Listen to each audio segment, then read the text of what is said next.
ونصلي على رسول الكريم أما بعد فأعوذ بالله من الشيطان الرجيم بسم الله الرحمن الرحيم إنا أنزلناه في ليلة القدر وما أدراك ما ليلة القدر ليلة القدر خير من 1000 شهر تنزل الملائكة والروح فيها بإذن ربهم من كل أمر سلام هي حتى مطلع الفجر وقال رسول الله صلى الله عليه وسلم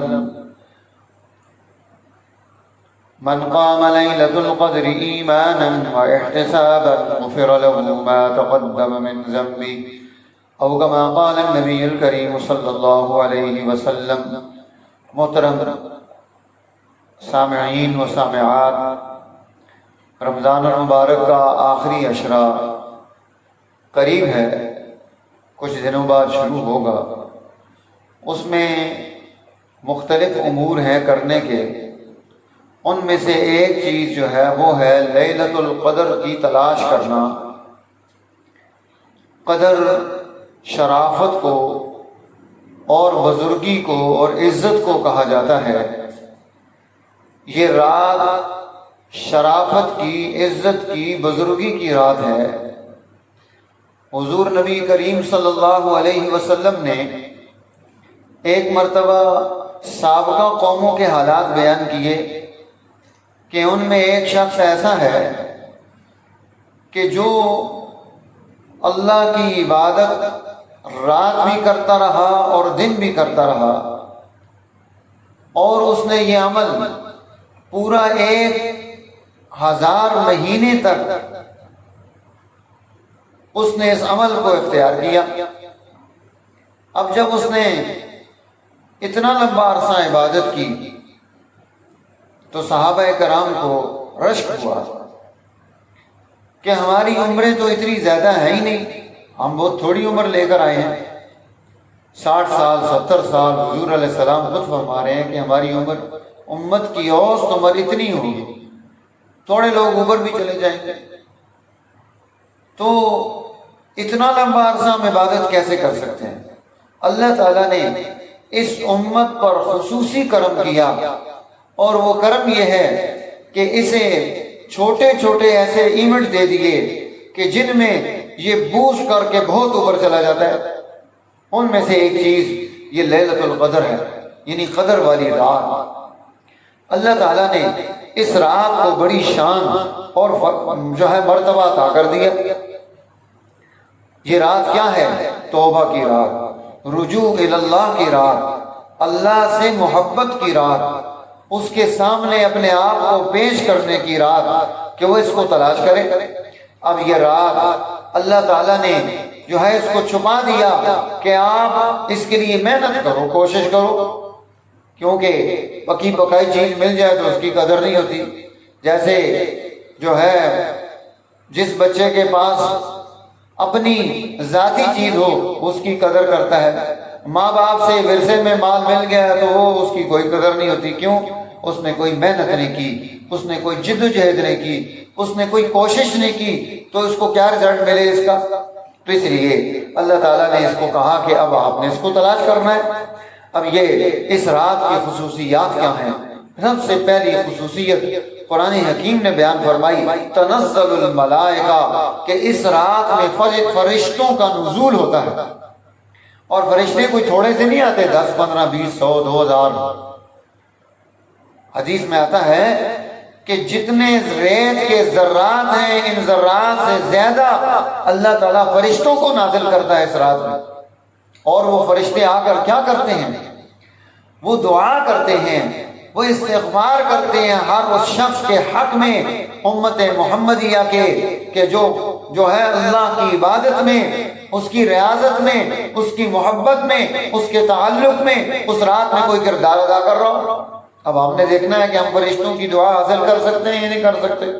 اور پھر فرمایا کہ صرف فرشتے نہیں، وہ روح، حضرت جبریل امین، جو تمام فرشتوں کے سردار فرشتے ہیں، جو اس وحی الہی کے امین فرشتے ہیں، ہر نبی پر سیدنا آدم علیہ السلام سے لے کر جناب محمد الرسول اللہ صلی اللہ علیہ وسلم تک جتنے نبی آئے ان سب نبیوں پر یہ دین، یہ اللہ کا پیغام، یہ لانے والا وہ فرشتہ جبریل امین جو طاقتور ترین فرشتہ ہے اور مطاع ثم امین امانت دار فرشتہ ہے، اللہ نے اسے قوت اور طاقت اور امانت اور ساری چیزیں عطا کی ہیں، وہ فرشتہ آتا ہے۔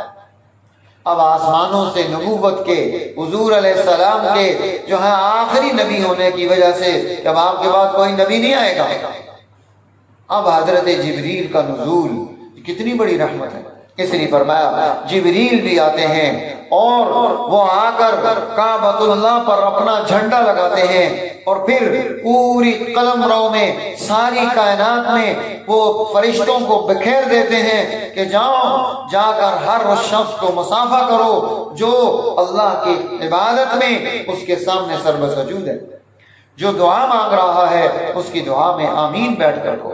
تو اس لیے اس رات کا ہم نے اہتمام کرنا ہے۔ اور پھر فرمایا کیا ہے، من کل امر سلام، ہر چیز کے لیے اس رات میں سلامتی رکھتی، اور یہ رات کب تک ہے، مطلع الفجر، طلوع فجر تک۔ اللہ تعالیٰ نے یہ پوری رات کے سورج کے غروب ہونے سے لے کر طلوع فجر تک، سورج کے نکلنے تک اللہ نے اس رات کو رکھ دیا کہ اب مسلمان اس رات میں اللہ کی محبت کو حاصل کر لے۔ اس لیے فرمایا من قام لیلۃ القدر، جس نے لیلۃ القدر میں قیام کر لیا اور اس قیام میں دو چیزوں کو بنیاد بنایا، ایماناً، پہلی چیز یہ ہے کہ وہ بندہ مومن اور مومنہ ہو، اس نے اس ایمان کو اپنے دل میں جگہ دی ہو، اور دوسرا فرمایا احتساباً، دنیا کو دکھلانے کے لیے نہیں، کسی کو راضی کرنے کے لیے نہیں، احتساباً، اللہ کی رضا کو حاصل کرنے کے لیے۔ تو اس کا نتیجہ کیا نکلے گا، غفر لہ ما تقدم من ذنبی، اس کے سارے پہلے گناہ اللہ کریم معاف کر دے گا۔ لیکن فرمایا حضور علیہ السلام نے کہ یہ رات، اس کی ساری رحمتیں، اللہ کی ساری مہربانیاں، اور اس آخری عشرے میں جو رمضان المبارک کے اس کو تلاش کرنے کا حکم دیا، لیکن فرمایا 4 قسم کے گناہ ایسے ہیں جو گناہ انسان کو اس رحمت عام سے محروم کر دیتے ہیں۔ سب سے پہلی چیز فرمائی کہ وہ کیا ہے، شراب کا پکا عادی، جس نے شراب کو نہیں چھوڑا۔ قرآن حکیم اس کے بارے میں ارشاد فرما رہا ہے کہ یہ کیا ہے، یہ نجس ہے، رجس ہے، من عمل الشیطان فاجتنبوہ، اس سے اجتناب کرو، اس سے بچو۔ اور یہ جو ہے فرمایا کہ یہ عقل کو معاف کرنے والی، یہ بہت سارے گناہوں پر قادر کرنے والی، یہ غلطیوں کا مجموعہ بن کر انسانی سماج اور سوسائٹی میں آنے والی، اس سے بچنے کا حکم دیا۔ دوسرا فرمایا والدین کا نافرمان۔ والدین یہ بہت بڑی نعمت ہے، انشاءاللہ والدین پر بھی گفتگو آئے گی بعد میں۔ ماں باپ موجود ہوں تو ان کی قدر کرنا، ان کی فرما برداری اختیار کرنا، ان کے حکم کو قبول کرنا، اور ان کے سامنے اپنے بازو کو جھکا کے رکھنا۔ اللہ تعالیٰ نے سب سے پہلے جو ہے مسلمان کو یہ حکم دیا کہ وہ شرک نہ کرے، ایمان کو اختیار کرے۔ وَقَضَىٰ رَبُّكَ أَلَّا تَعْبُدُوا إِلَّا إِيَّاهُ وَبِالْوَالِدَيْنِ إِحْسَانًا، ماں باپ کے ساتھ احسان کرنا، سلوک کرنا، ان کے لیے دعا مانگنا، ان کے لیے التجا کرنا، اور ان کو خوشی عطا کرنا، اس کی سعی اور کوشش کرنا، اور اس کا اہتمام کرنا۔ جس طرح انہوں نے بچپن میں آپ کی ساری ضرورتوں کو پورا کیا، محبت کی آپ سے، اب آپ ان کے ساتھ ایسا کریں۔